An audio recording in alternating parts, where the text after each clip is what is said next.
தொகுதி மறுவரையறை செய்வதால் எதிர்காலத்தில் தமிழகத்தில் உள்ள தொகுதிகள் குறைக்கப்படும் ஆபத்து இருப்பதாக சட்டப்பேரவையில் முதலமைச்சர் எச்சரிக்கை.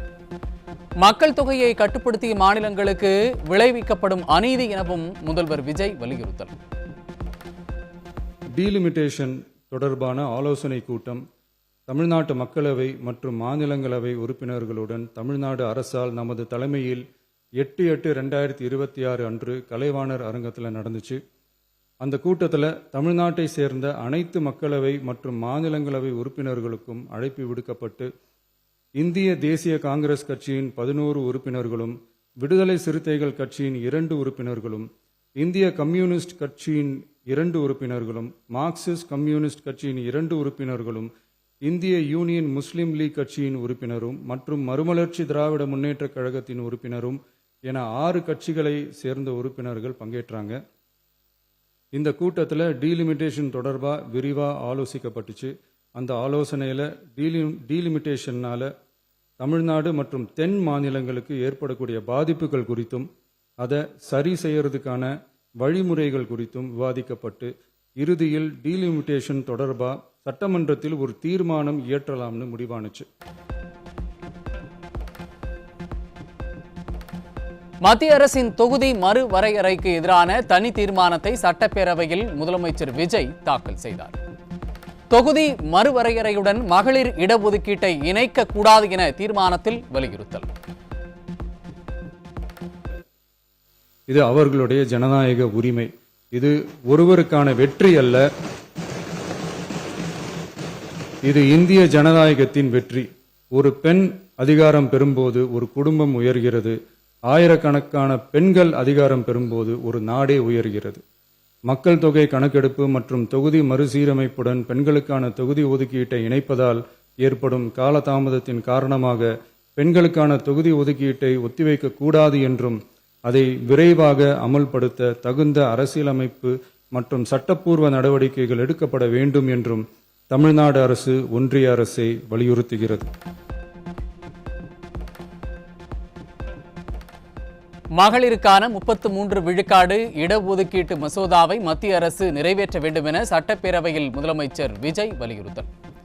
மத்திய அரசுக்கு கொண்டு வந்த தொகுதி மறுவரையறைக்கு எதிரான முதல்வர் கொண்டு வந்த தனி தீர்மானத்தில் விஜய் பேச்சு. 33% இடஒதுக்கீட்டை காலதாமதமின்றி தற்போது 543 தொகுதிகளின் அடிப்படையிலேயே 2029ஆம் ஆண்டு மக்களவைத் தேர்தலில் நடைமுறைப்படுத்த வேண்டும் என்றும் ஒன்றிய அரசை வலியுறுத்தி தமிழ்நாடு சட்டமன்ற பேரவை கீழ்கண்ட தீர்மானங்களை ஒருமனதாக நிறைவேற்றுகிறது. 1. நாடாளுமன்ற மக்களவையின் மொத்த உறுப்பினர்களின் எண்ணிக்கையை 543 என்ற நிலையிலேயே நிரந்தரமாக்க வேண்டும். 2. தற்போதுள்ள மக்களவை உறுப்பினர்களின் இடங்களின் எண்ணிக்கையை மாநிலங்களுக்கிடையே, அதாவது விகிதாச்சார பிரதிநிதித்துவம் தற்போதுள்ள அளவிலேயே நிரந்தரமாக்க வேண்டும். 3. வரவிருக்கும் மக்களவை பொது தேர்தலிலும் அதன் பிறகு சட்டமன்ற பொது தேர்தல்களிலும் 1/3 தொகுதி ஒதுக்கீட்டு பலனை பெண்கள் பெறுவதை உறுதி செய்ய வேண்டும் என ஒன்றிய அரசை தமிழ்நாடு சட்டமன்ற பேரவை ஒருமனதாக வலியுறுத்துகிறது.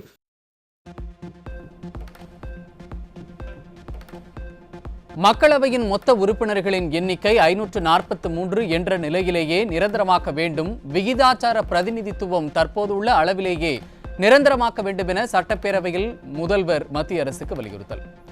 சட்டமன்றம் மற்றும் பொது தேர்தல்களிலும் 1/3 தொகுதி ஒதுக்கீட்டு பலனை பெண்கள் பெறுவதை உறுதி செய்ய வேண்டும் எனவும் அறிவுறுத்தல். தற்போதுள்ள மக்களவை உறுப்பினர்களின் இடங்களின் எண்ணிக்கையை மாநிலங்களுக்கிடையே, அதாவது விகிதாச்சார பிரதிநிதித்துவம் தற்போதுள்ள அளவிலேயே நிரந்தரமாக்க வேண்டும். 3. வரவிருக்கும் மக்களவை பொது தேர்தலிலும் அதன் பிறகு சட்டமன்ற பொது தேர்தல்களிலும் 1/3 தொகுதி ஒதுக்கீட்டு பலனை பெண்கள் பெறுவதை உறுதி செய்ய வேண்டும் என ஒன்றிய அரசை தமிழ்நாடு சட்டமன்ற பேரவை ஒருமனதாக வலியுறுத்துகிறது. மாண்புமிகு பேரவைத் தலைவர் அவர்களே, இந்த தீர்மானம் ஒரு அரசியல் கட்சியின் தீர்மானம் அல்ல, தமிழ்நாட்டின் உரிமையை நிரந்தரமாக பாதுகாக்கும் தீர்மானம். எனவே அனைத்து கட்சிகளை சேர்ந்த மாண்புமிகு பேரவை உறுப்பினர்கள் இந்த தீர்மானத்தை ஒருமனதாக நிறைவேற்றி தர வேண்டும் என்று கேட்டுக்கொள்கிறோம். தொகுதி மறுவரையறைக்கு எதிராக சட்டப்பேரவையில் முதலமைச்சர் கொண்டு வந்த தனி தீர்மானத்திற்கு திமுக ஆதரவு. மகளிர் இடஒதுக்கீட்டு மசோதாவை விரைந்து நிறைவேற்ற வலியுறுத்த வேண்டும் எனவும் அறிவுறுத்தல். மகளிர் இடஒதுக்கீட்டை நாங்கள் முழுமையாக ஆதரிக்கின்றோம், வரவேற்கின்றோம். ஒருவேளை மகளிர் இடஒதுக்கீடு மசோதாவுக்காக டீலிமிட்டேஷன் எக்ஸசைஸ் செய்யப்பட்டால் 1971 மக்கள் தொகை அடிப்படையிலேயே செய்ய வேண்டும். அதில் ஏதாவது மாற்றம் வந்தா நாடாளுமன்றத்தில் தமிழ்நாட்டு எம்பிக்களுடைய விதிகாச்சாரம், நம்மளுடைய ரெப்ரசன்டேஷன் இப்ப இருக்கக்கூடிய 7.18 சதவீதத்தை குறைக்க அனுமதிக்க கூடாதுன்னு மீண்டும் வலியுறுத்தி சொல்லி அரசு கொண்டு வந்திருக்கக்கூடிய இந்த தீர்மானத்தை நாங்கள் வரவேற்கின்றோம். தமிழக முதலமைச்சர் கொண்டு வந்த தொகுதி மறுவரையறைக்கு எதிரான தனி தீர்மானத்திற்கு இடதுசாரி கட்சிகள் ஆதரவு. தேர்தல் வெற்றியை கருத்தில் கொண்டு மத்திய அரசு உள்நோக்கத்துடன் மறுவரையறை செய்ய திட்டமிட்டுள்ளதாகவும் புகார். மாண்புமிகு தமிழக முதல்வர் முன்மொழிந்த அரசினர் தீர்மானத்தை மார்க்சிஸ்ட் கம்யூனிஸ்ட் கட்சி மனதார வரவேற்கிறது. தொகுதி மறுசீரமைப்பு என்ற பெயரால் தமிழ்நாடு உள்ளிட்ட தென் மாநிலங்களுடைய மக்களவை பிரதிநிதித்துவத்தை குறைக்கும் வகையில் ஒன்றிய அரசு கொண்டு வரவுள்ள தொகுதி மறுசீரமைப்பு சட்ட மசோதாவை மாண்புமிகு முதலமைச்சர் கொண்டு வந்திருக்கின்ற இந்த அரசியல் தீர்மானத்தை இந்திய கம்யூனிஸ்ட் கட்சியின் சார்பாக வரவேற்கிறேன்.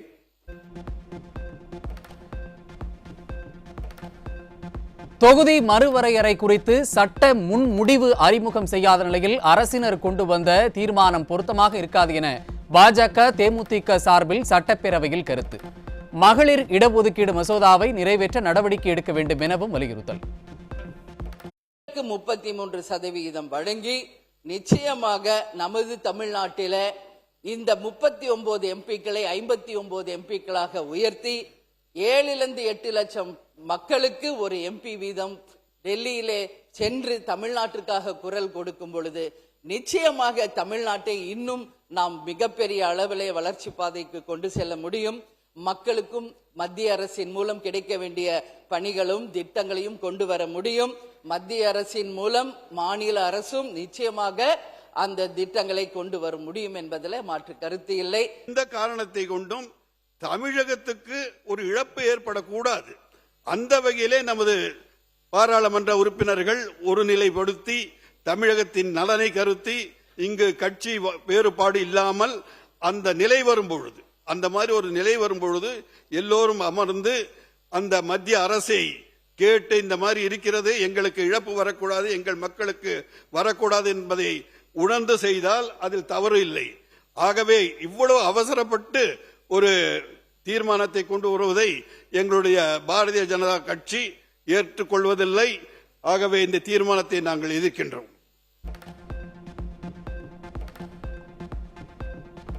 தொகுதி மறுவரையறைக்கு எதிரான தமிழக முதலமைச்சர் கொண்டு வந்த தீர்மானத்தை திரும்ப பெற வேண்டும் என அதிமுக பாமக தரப்பில் சட்டப்பேரவையில் வலியுறுத்தல். சட்ட முன்முடிவு முழுமையாக வந்த பிறகு இதுகுறித்து முடிவெடுக்க வேண்டும் எனவும் முதல்வரின் தீர்மானத்தை பாமக எதிர்ப்பதாகவும் அறிவிப்பு. இன்றைக்கு இந்த சட்டம் வருமா வராதா என்றெல்லாம் இருக்கக்கூடிய சூழ்நிலையில் இந்த நேரத்தில் இந்த சட்டம் கொண்டு வருவதற்கான அவசியம் என்ன இருக்கிறது? எனவே மாண்புமிகு முதலமைச்சர் அவர்கள் உடனடியாக இந்த தீர்மானத்தை திரும்ப பெற வேண்டும் என்று பாட்டாளி மக்கள் கட்சியின் சார்பாக கேட்டுக்கொள்கிறோம். ஏன் என்று சொன்னால், நடந்து முடிந்த அனைத்து கட்சி கூட்டத்தில் நம்முடைய கட்சி உட்பட அனைத்து கட்சியும் சேர்ந்துதான் இந்த தீர்மானத்தை நிறைவேற்றிருக்கிறோம். இன்றைக்கு இந்த தீர்மானத்தை நிறைவேற்றணும் என்று சொன்னால் அன்றைக்கு ஒரு நிலைப்பாடு, இன்றைக்கு ஒரு நிலைப்பாடு என்று அரசியல் இரட்டை நிலைப்பாடு என்ற பொருள் ஆகிவிடும். இந்த தீர்மானத்தை பாட்டாளி மக்கள் கட்சி பெண்களின் உரிமைக்காகவும் அவர்கள் அரசியல் அதிகாரம் பெறுவதற்கும் எதிராக நாங்கள் பார்க்கின்ற காரணத்தினால் இந்த தீர்மானத்தை நாங்கள் ஆதரிக்கவில்லை என்று கூறி அமர்கிறேன்.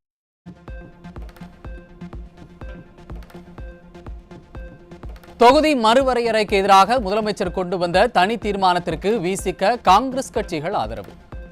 தென் மாநிலங்களை புறக்கணித்து வட மாநிலங்களில் தொகுதிகளின் எண்ணிக்கையை உயர்த்த முயற்சிக்கும் சூழ்ச்சியை முறியடிக்க வேண்டும் எனவும் வலியுறுத்தல். மக்கள் தொகையை கட்டுப்படுத்தி முற்போக்கான கொள்கைகளால் மக்கள் நல திட்டங்களால் சமூக பொருளாதார கல்வி தளங்களில் வளர்ச்சி கண்டு நாம் சிறந்து விளங்கிடும் சூழலில் அதற்காக நம்மை தண்டிக்கும், நம்மை பின்னுக்கு இழுக்கும் தொகுதி மறுவரையை ஒருபோதும் அனுமதிக்க கூடாது, அனுமதிக்க மாட்டோம் என்ற தமிழ்நாடு முதலமைச்சருடைய இந்த தனித்த தீர்மானத்தை நாங்கள் வரவேற்கிறோம், பாராட்டுகிறோம். எங்களை பொறுத்தவரையில் இன்றைக்கு இந்த சட்டமன்றத்தில் இருக்கக்கூடிய அனைத்து கட்சிகளும் இன்றைக்கு மதிப்பிற்குரிய தமிழ்நாடு முதல்வர் அவர்கள் கொண்டு வந்திருக்கின்ற அந்த தீர்மானத்திற்கு ஆதரவளிக்க வேண்டும் என்பதுதான் காங்கிரஸ் கட்சியினுடைய நிலைப்பாடு.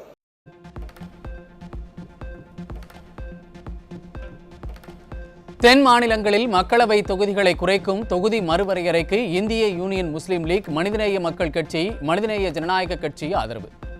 மகளிர் இடஒதுக்கீடு மசோதாவை விரைந்து நிறைவேற்ற வேண்டும் எனவும் அறிவுறுத்தல்.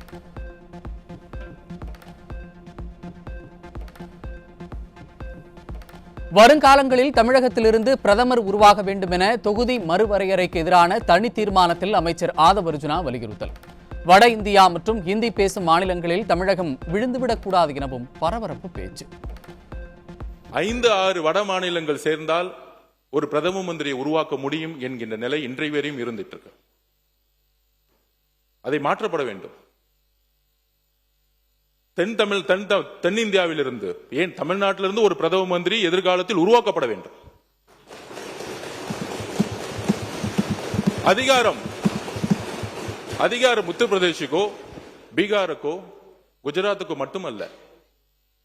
நம்மளுடைய குரல் சட்டமன்றத்தில் ஒலித்தது போல ஒரு நாள் பாராளுமன்றத்தில் ஒரு பிரதம மந்திரியாக ஒலிக்க வேண்டும். இதற்குதான் இந்த தீர்மானம். நாம் பொருளாதாரத்தில் மகாராஷ்டிராவுக்கு அடுத்த இடத்துல இருக்கிறோம். ஆனால் சட்டங்கள், பாராளுமன்றத்தில் நடக்கக்கூடிய அனைத்து சட்டங்கள் ஏன் தமிழ்நாட்டுக்கு எதிராக இருக்கிறது? ஏன்னா நம்மளுடைய குரல், நம்மளுடைய அதிகாரம் மக்கள் தொகையின் அடிப்படையில் இன்றைக்கு வரைக்கும் செயல்பட்டு இருக்கு. இதுதான் மிகப்பெரிய பிரச்சனை. வரும் 17ஆம் தேதி முதல் சட்டப்பேரவையில் உறுப்பினர்களுக்கு 10 நிமிடங்கள் மட்டுமே பேச வாய்ப்பு வழங்கப்படும் என சபாநாயகர் அறிவிப்பு. 10 நிமிடங்கள் நிறைவடைந்ததும் அடுத்த உறுப்பினருக்கு வாய்ப்பு வழங்கப்படும் என்றும், இதற்காக உறுப்பினர்கள் யாரும் சங்கடப்பட தேவையில்லை என்றும் விளக்கம். உறுப்பினர்கள் பேசுகிற 10 நிமிடத்திற்குள்ளாக மட்டும்தான் நான் அனுமதிப்பேன். 10 நிமிடத்திற்கு பிறகு அடுத்த உறுப்பினர் அழைத்து விடுவேன். அதுக்காக யாரும் சங்கடப்படக்கூடாது. அது வந்து அனைத்து கட்சியை சேர்ந்த தலைவர்கள் அதுக்கு ஒத்துழைப்பு தர வேண்டும். கன்னி பேச்சு கொடுக்கலாங்க, கன்னி பேச்சுக்கு சொல்ல கொடுக்கலாம். இன்னொன்று மீண்டும் மீண்டும் சொல்லுகிறேன், தொகுதி பிரச்சனைகளை பற்றி அங்கொன்றும் இங்கொன்றுமாக கோடிட்டு காட்டிவிட்டு மீதமுள்ளவற்றையெல்லாம் எழுதி கொடுப்பீர்கள். அவை குறிப்பில் ஏற்றுவதற்கு தயாராக இருக்கிறோம். நீங்கள் உடனடியாக அவை முடிந்து நீங்கள் செல்வதற்கு முன்பாகவே நீங்கள் அதை குறிப்பெடுத்து கொண்டு அந்த நகலை வைத்துக்கொண்டு உங்கள் தொகுதிக்குள்ளே நீங்கள் பிரச்சாரம் செய்து கொள்ளலாம். அந்த வகையில் உங்களுடைய முழுமையான ஒத்துழைப்பை நான் உங்கள் அனைவரிடமிருந்து எதிர்பார்க்கிறேன். நேர காலத்தை பொறுத்த வரைக்கும் திங்கட்கிழமையிலிருந்து குறிப்பிட்ட நேரத்திற்கு மிகாமல் பேசுவதற்கு மட்டும்தான் அனுமதி அளிக்கப்படும் என்பதை நான் இப்போது சொல்லி மகிழ்ச்சியுடன்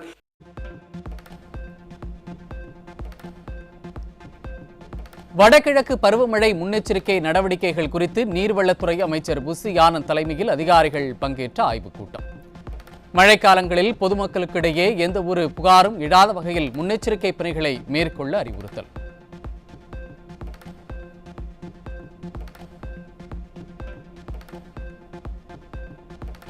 சென்னை மாநகராட்சியில் சொத்து வரி உயர்த்தப்படவில்லை என மாநகராட்சி ஆணையர் சமீரன் அறிவிப்பு. திருத்திய மதிப்பீட்டு மீது ஆட்சேபனை இருப்பின் 30 நாட்களுக்குள் சம்பந்தப்பட்ட வட்டார ஆணையருக்கு மேல்முறையீடு செய்ய நடவடிக்கை எடுக்கப்பட்டுள்ளதாக தகவல்.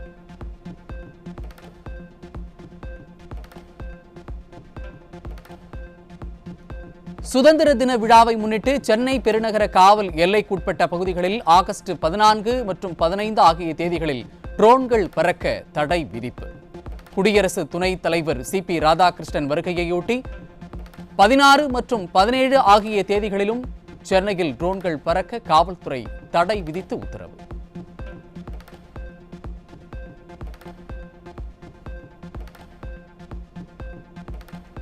தமிழக புதிய பாடத்திட்டத்தில் புத்தக சுமையை குறைக்கும் முதல் பணியை தொடங்கிவிட்டதாக பள்ளிக்கல்வி பாடத்திட்ட வடிவமைப்பு குழு தலைவர் மயில்சாமி அண்ணாதுரை பேச்சு. புத்தகங்கள் பூ போல இருக்க வேண்டும் என்றும் எடை குறைவாக இருந்தால்தான் கற்றலின் இன்பத்தை உருவாக்க முடியும் என்றும் பேச்சு. பூ போல இருக்கணும் புத்தகம் கூட. அம்மா கூட சொன்னாங்க, புத்தக சும்மா எப்போ குறைக்க போறீங்க அப்படின்ட்டு. காலையில் ஒரு குழந்தை, நேற்றுக்கே இருந்தனால ஒரு குழந்தை கேட்டுச்சான் கல்வி அமைச்சரிடம். அதனோட முதல் பணியை நாங்கள் எடுத்துட்டோம் என்றால், இப்போ புத்தகங்கள் இதுவரைக்கும் எவ்வளவு கனமாக இருக்குதோ அதில் 3.1 பங்குக்கு குறைவாகத்தான் இருக்கக்கூடிய புத்தகங்கள் வரும் அப்படிங்கிற மாதிரி இருக்கிறோம்.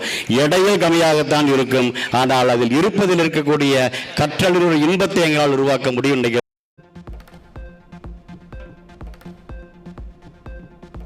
சென்னை அம்பத்தூர் அருகே மேனாம்பேட்டில் இளம்பெண் ஓட விரட்டி வெட்டி படுகொலை செய்யப்பட்டதால் பொதுமக்கள் அதிர்ச்சி.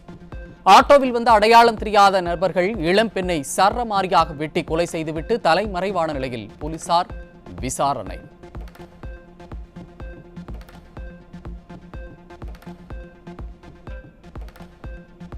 சென்னை அக்கரையில் மறைந்த முத்துவின் வீட்டில் லார்கிபான் எனப்படும் அரிய வகை குரங்குடன் வீடியோ வெளியிட்ட நடிகர் விக்ரம்.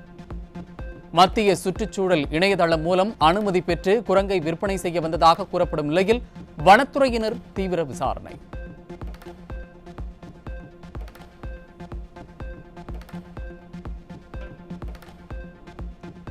துறைப்பாக்கத்தில் நடந்து சென்ற பெண்களிடம் இருசக்கர வாகனத்தில் சென்று பாலியல் சீண்டலில் ஈடுபட்ட ஒக்கியம் துறைப்பாக்கத்தைச் சேர்ந்த 31 வயதான மணிகண்டன் என்ற மெக்கானிக் கைது. இளம்பெண்ணின் புகார் அடிப்படையில் கண்காணிப்பு கேமராக்களை ஆய்வு செய்து குற்றவாளியை பிடித்த காவல்துறை.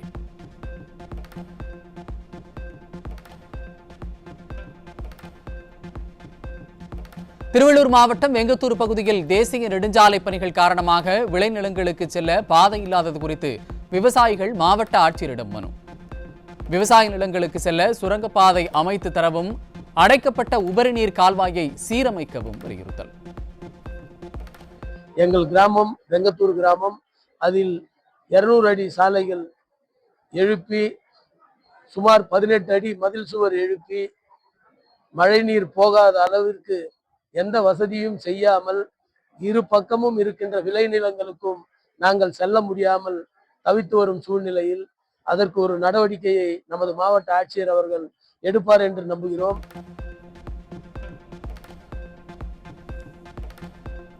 தமிழ்நாடு முழுவதும் மிக சிறப்பாக கடைபிடிக்கப்படும் ஆடி அமாவாசை.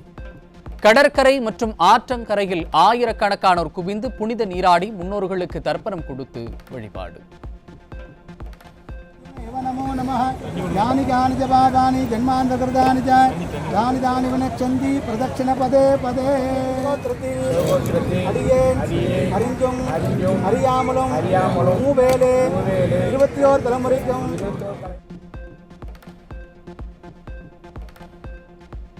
சேலம் மாவட்டம் மேட்டூர் அனல் மின் நிலையத்தில் 3வது அலகில் நிறுத்தப்பட்டிருந்த மின் உற்பத்தி மீண்டும் தொடங்கியது.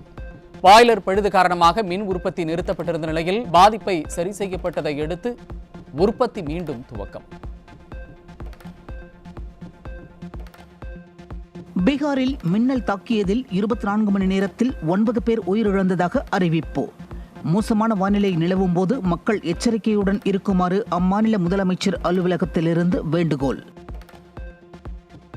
சேலம் மாவட்டம் கொளத்தூரில் திருமணத்தை மீறிய உறவு விவகாரத்தில் தொடக்க வேளாண்மை கூட்டுறவு வங்கி உர விற்பனையாளர் தற்காலிக பெண் ஊழியர் மீது கொடூர தாக்குதல். பதிலுக்கு தற்காலிக பெண் ஊழியரின் குடும்பத்தினர் தாக்கியதில் படுகாயமடைந்த உர விற்பனையாளர் மருத்துவமனையில் அனுமதிக்கப்பட்டுள்ள நிலையில் போலீசார் விசாரணை. கள்ளக்குறிச்சி அருகே குரூர் கிராமத்தில் சூறாவளி காற்றுடன் கூடிய கனமழையினால் மின்சார கம்பி அறுந்து விழுந்து 70 ஆடுகள் உயிரிழப்பு. ஒரே நேரத்தில் 70 ஆடுகள் உயிரிழந்ததைக் கண்டு விவசாயி கதறி அழுத காட்சி அனைவரையும் கண்கலங்க செய்தது. கடலூர் மாவட்டம் வடலூரில் அமைந்துள்ள வள்ளலார் சத்தியஞான சபையில் ஆடி மாத பூச ஜோதி தரிசனம். பல்வேறு மாவட்டங்களைச் சேர்ந்த திரளான பக்தர்கள் கலந்து கொண்டு அருட்பெருஞ்சோதி அருட்பெருஞ்சோதி தனிப்பெருங்கருணை அருட்பெருஞ்சோதி என்ற வள்ளலாரின் மகா மந்திரத்தை உச்சரித்தவாறு ஜோதி தரிசனம் செய்தனர்.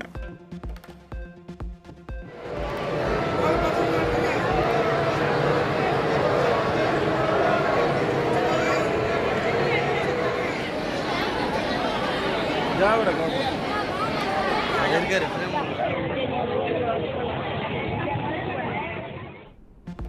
காணாமல் போனவர் யாராக இருந்தாலும் உடனடியாக எஃப்ஐஆர் பதிவு செய்யுமாறு மாநில அரசுகளுக்கு உச்சநீதிமன்றம் உத்தரவு. நீதிமன்ற உத்தரவை முழுமையாக நடைமுறைப்படுத்த தவறிய மாநிலங்கள் மற்றும் யூனியன் பிரதேசங்களின் தலைமைச் செயலர்கள் டிஜிபிக்களுக்கு நீதிமன்ற அவமதிப்பு நோட்டீஸ் அனுப்ப உத்தரவு. சுதந்திர போராட்ட வீரர் நேதாஜி சுபாஷ் சந்திரபோஸின் அஸ்தியை ஜப்பானிலிருந்து இந்தியாவிற்கு கொண்டுவர உத்தரவிடக் கோரி அவரது மகள் அனிதா தொடர்ந்த மனுவில் மத்திய அரசு பதிலளிக்குமாறு உச்சநீதிமன்றம் நோட்டீஸ்.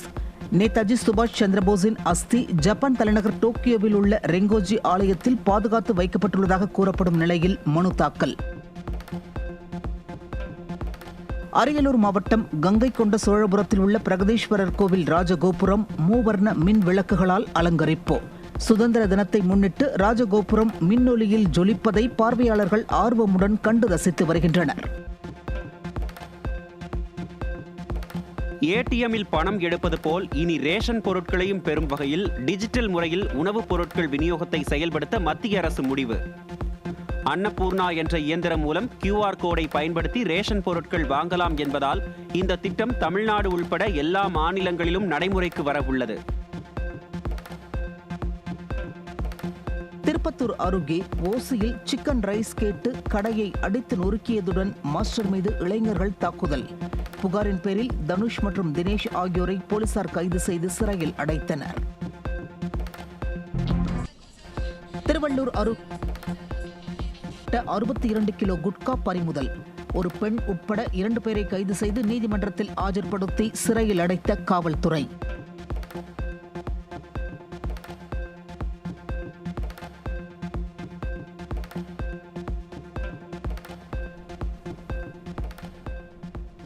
கடந்த 2024ஆம் ஆண்டில் 6000 கிலோ விலை உயர்ந்த மெத்தபெட்டமின் போதைப்பொருள் பறிமுதல் செய்யப்பட்ட வழக்கில் தொடர்புடையவர்கள் வசிக்கும் சென்னை, மதுரை, கோவை உள்ளிட்ட 8 இடங்களில் தேசிய புலனாய்வு முகமை சோதனை.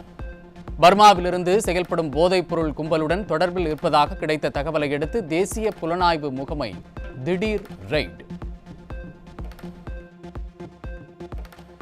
கள்ளக்குறிச்சி மாவட்டம் சின்னசேலத்தில் இளம் பெண்ணை பாலியல் வன்கொடுமை செய்ததுடன் அவரை கட்டாயப்படுத்தி வேறு ஒருவருக்கு திருமணம் செய்து வைத்த வளர்ப்பு தந்தை.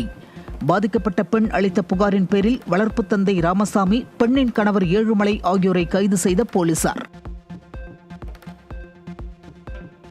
திருப்பத்தூரில் வீட்டின் வெளியே விளையாடிக் கொண்டிருந்த 8 மற்றும் 4 வயது பெண் குழந்தைகளிடம் பாலியல் சீண்டலில் ஈடுபட்ட முதியவர். பெற்றோர் அளித்த புகாரின் பேரில் 54 வயதான பாபு என்பவரை போக்சோ சட்டத்தின் கீழ் கைது செய்த காவல்துறை. ஈரோடு மாவட்டம் கீழ்பவானி பாசனத்திற்கு தண்ணீர் திறந்து விடுவது குறித்து அரசாணை வெளியிடாவிட்டால் தொடர் காத்திருப்பு போராட்டத்தில் ஈடுபட போவதாக விவசாயிகள் நலசங்கம் எச்சரிக்கை. ஈரோட்டில் செய்தியாளர்களை சந்தித்த பாசன விவசாயிகள் நலசங்க தலைவர் நல்லசாமி நிர்வாகத்தில் வெளிப்படைத்தன்மை தேவை என வலியுறுத்தல்.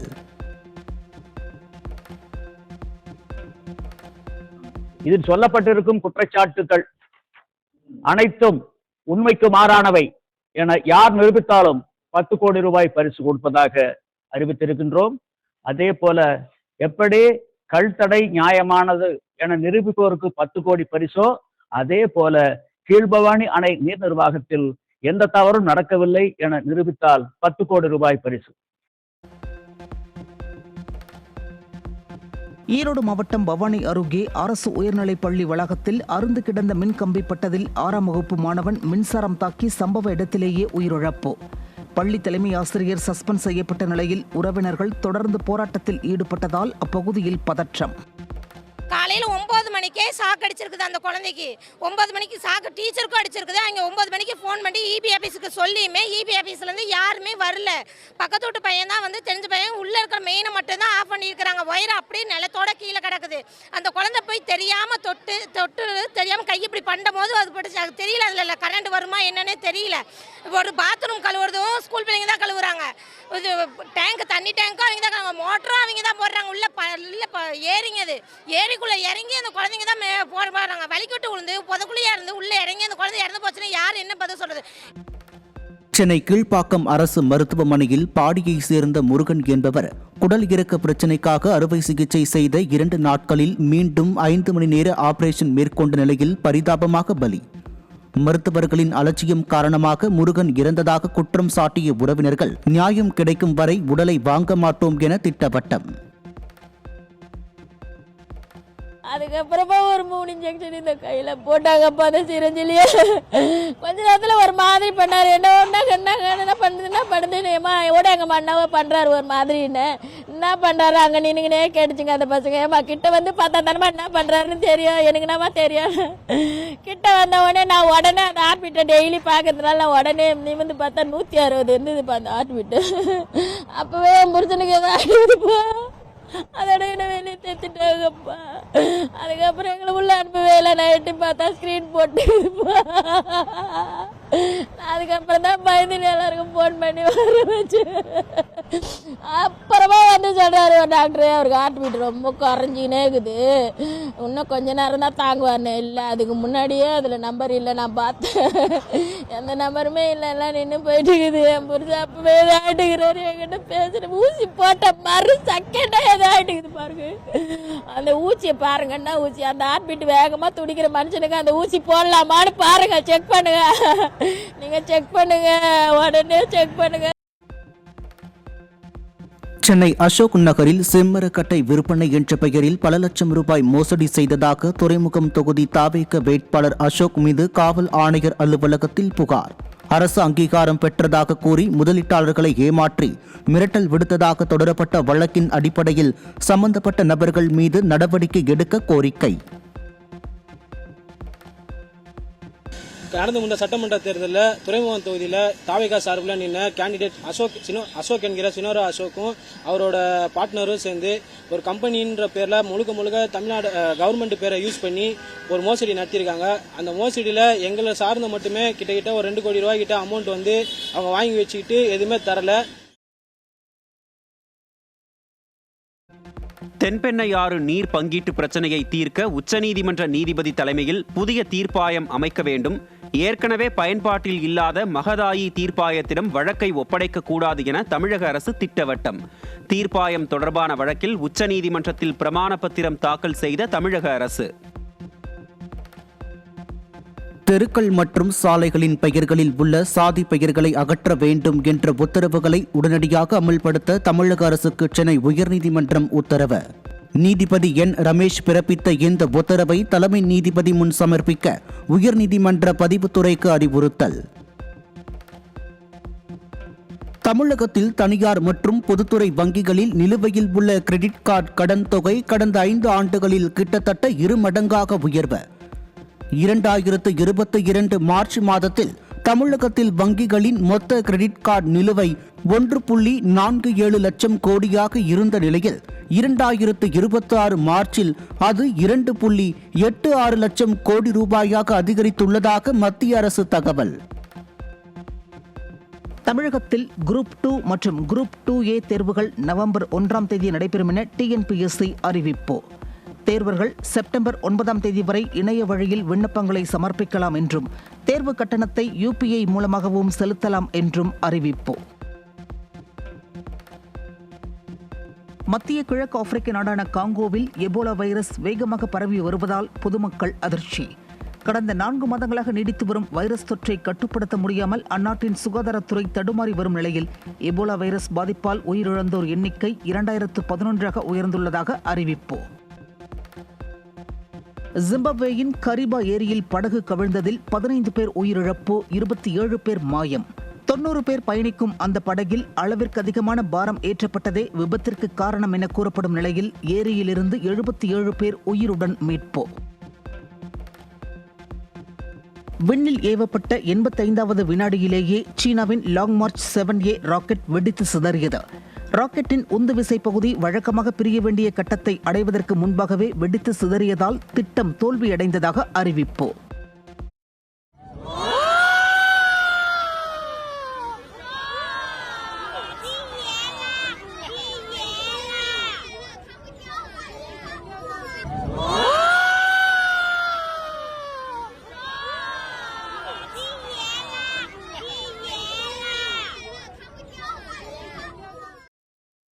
ஈரான் தன்னிடம் தொடர்ந்து பொய் சொல்லி வருவதாகவும் ஹார்முஸ் நீரிணை முழுமையாக அமெரிக்காவின் கட்டுப்பாட்டில்தான் இருக்கிறது என்றும் அமெரிக்க அதிபர் டொனால்டு ட்ரம்ப் பேச்சு. மத்திய கிழக்கு போரில் அமெரிக்கா தற்போது நல்ல நிலையில் உள்ளதாகவும் ட்ரம்ப் அறிவிப்பு.